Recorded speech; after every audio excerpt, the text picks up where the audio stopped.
Alors, quels sont les faits marquants de notre année?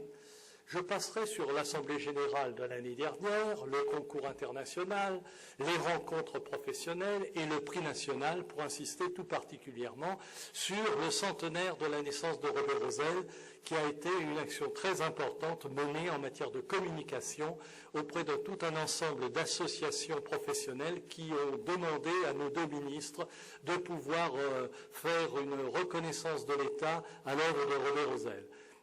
Nous passons maintenant, j'allais dire, au clou de cette manifestation et hommage de l'État à l'œuvre de Robert Rosel avec les deux communications, l'une de Cécile Duflot et l'autre de Aurélie Filippetti. Quel est l'avis du SRA en 2013? Nous nous sommes réunis 6 fois en conseil d'administration. Nous avons la composition, vous l'avez sous les yeux. Nous avons 522 membres, 43 personnes physiques, 48 sociétés, dont 5 mécènes et 431 professeurs étudiants qui sont dispensés de cotisation parce qu'ils interviennent utilement dans le concours international.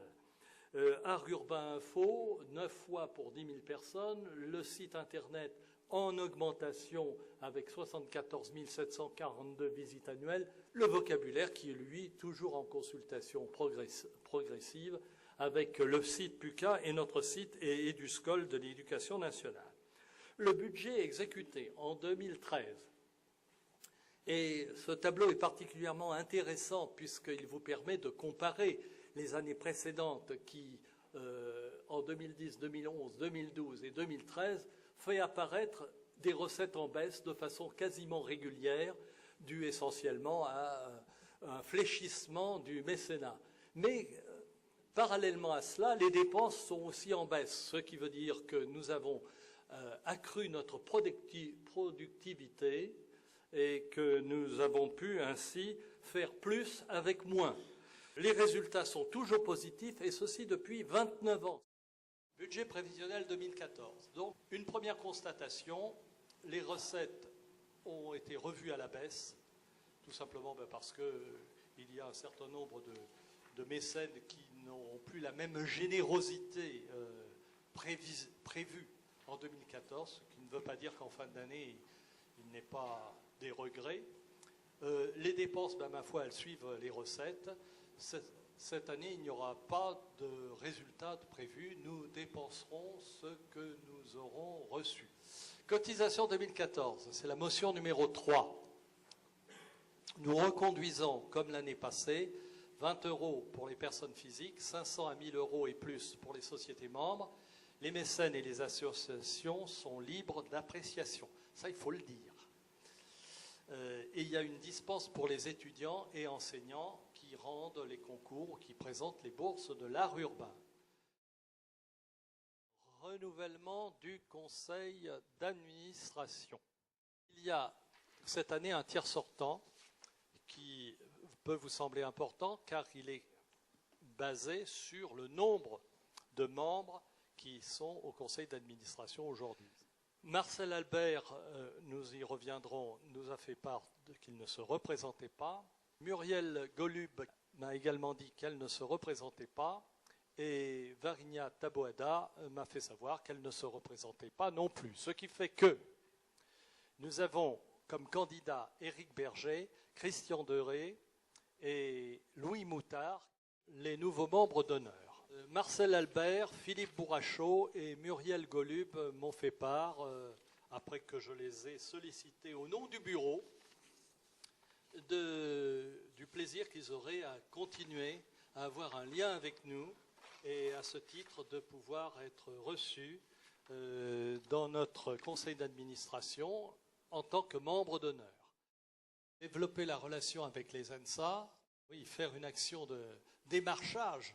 Et de ce côté-là, Françoise nous a donné un exemple de ce qu'elle pouvait faire. Le bilan évaluatif. Alors, nous avons 2 membres de notre conseil d'administration qui se sont dévoués.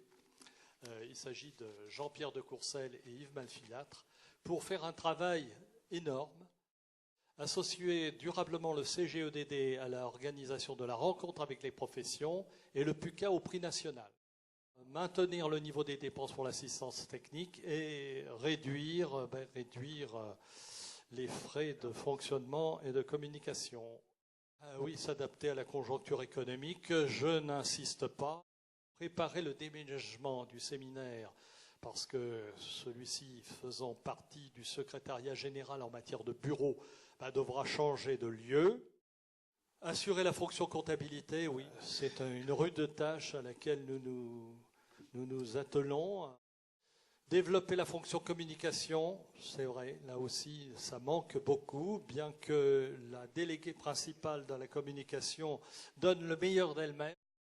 Animer le réseau des jeunes professionnels anciens boursiers, là aussi, il ne faut pas qu'on perde le contact avec ceux qui nous ont fait la meilleure impression. La pédagogie, je dirais que c'est un peu le domaine réservé du président en tant que directeur des études du séminaire Robert-Rosel, avec l'assistance de Aude Vaspart, qui, sans elle, ne me permettrait pas de faire ce que nous faisons, puis aussi d'un webmaster qui intervient de façon très utile. Les 3 manifestations publiques, là, vous les connaissez. Il y a de la recherche d'opérations, etc. Poursuivre la production des fiches du vocabulaire, produire des documents pédagogiques. Tous les ans, nous produisons un document pédagogique qui reflète les contributions qui sont données à travers les 3 manifestations dans un dossier qui est à la disposition des membres.